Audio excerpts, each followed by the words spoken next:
if you live within what I'm living currently, you would feel you're in a prison.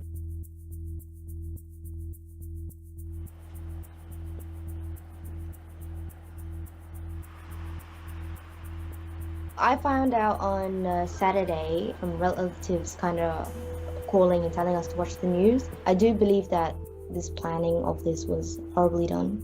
We were ambushed, to be honest.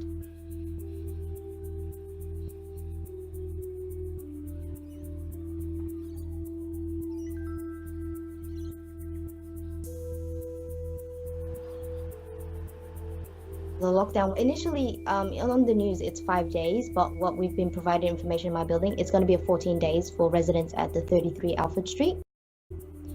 And if you do not accept being tested by the doctors on the ground floor, you will remain an extra 10 days in lockdown.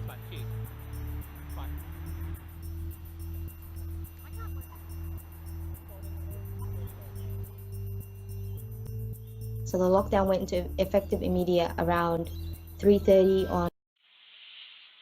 The number 33 used twice now. They just don't care, do they? They're just throwing it about now. They really are taking the piss.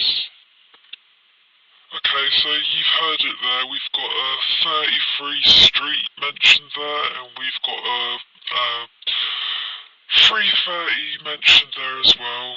So we've got two 33 numbers mentioned in this video. Okay. Now, I don't know if that's some sort of little piss take or something, if it's just been put in there just to bait some truthers or whatever, but I think it did need mentioning, okay? In case some of you don't know, the number 33 is a key number used in Freemasonry. There are 33 degrees in Freemasonry, and the number 33 can be used as a bit of mockery, a bit of signalling from them that this is their handiwork, okay? So it sort of tells you that it's like it's done by these secret societies.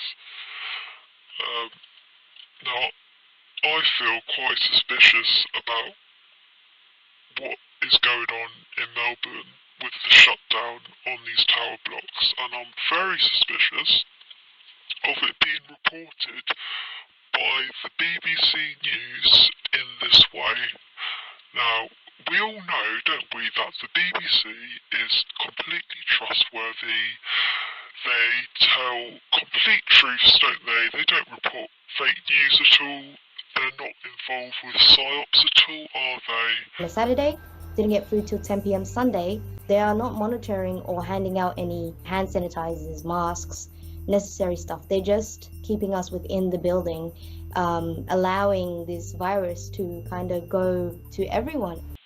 Okay, she says allowing this virus to go to everyone. So the BBC News want us to have the impression that in Melbourne they have shut down these tower blocks so that the virus can go to everyone. Okay, they're trying to send the impression that they're killing off these sort of poor people, these poor refugees in these tower blocks. It does remind me of Grenfell. Do you remember Grenfell, the Grenfell PsyOp?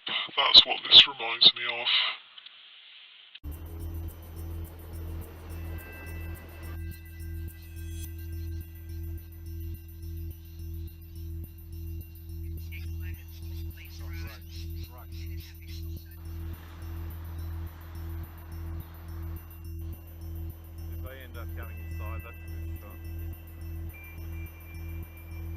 I would like to see a little less police presence. You don't need 500 per shift. The excessive use of police is just really intimidating for all residents. I believe you need more health workers walking around.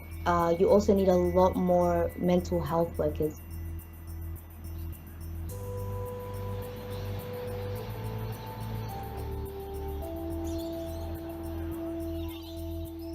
There is a stark contrast between how they've treated us and the neighboring communities within the same postcode. We are okay with the lockdown. We're fine with even the complete lockdown. What we're against is the fact that we were not given the same treatment as other suburbs, with timelines, deadlines, information, communication, and all in all, just decent respect. We weren't given that. Does it look like to you that there are 3,000 people living in these tower blocks? Do you think that these tower blocks look lived in, or do you think that they look a bit more empty? Because to me, they look a bit more bare and a bit more empty. All these windows, it doesn't really seem that there's much life going on inside them.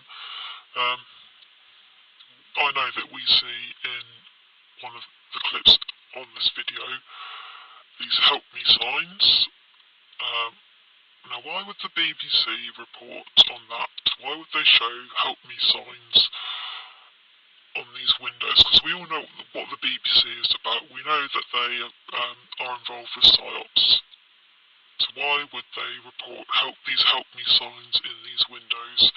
And why don't the other windows have these sorts of signs? Why do all these other windows seem to be quite bare? Why does it look fairly lifeless? It doesn't look like there is much life in these tower blocks. From the news, this has not been communicated by local authorities, especially when it concerns us. It's not concerning the wider public. It's something that directly affects us, and we're not being notified. Our building at 33 Outfit has received a letter saying that it's not for 5 days, it's for 14 days. And if we refuse testing, there'll be an extra 10 days. Now, it might sound quite trivial to some people, but video quality is very important. And as you can see here, with this video quality, it's very, very low quality. This is something that they always do with PsyOps. They put out really terrible video quality footage on purpose. They do it for many reasons. It's often to protect identities, it's to protect the location. But really, there is no good reason why there should be such terrible video quality, okay, in this kind of age of HD recordings. Okay, it might sound trivial, but it's not. It's always something to look out for. Okay, everything I've mentioned in this video is purely observational. It's not meant to offend anybody or attack anybody. There's no reason to remove it at all by YouTube. Have a discussion amongst yourselves. Believe it, don't believe it. Take it with a pinch of salt, whatever. I know there's a lot of deception going on, you can never really know for sure, but to me this just doesn't seem very genuine. Alright? Goodbye.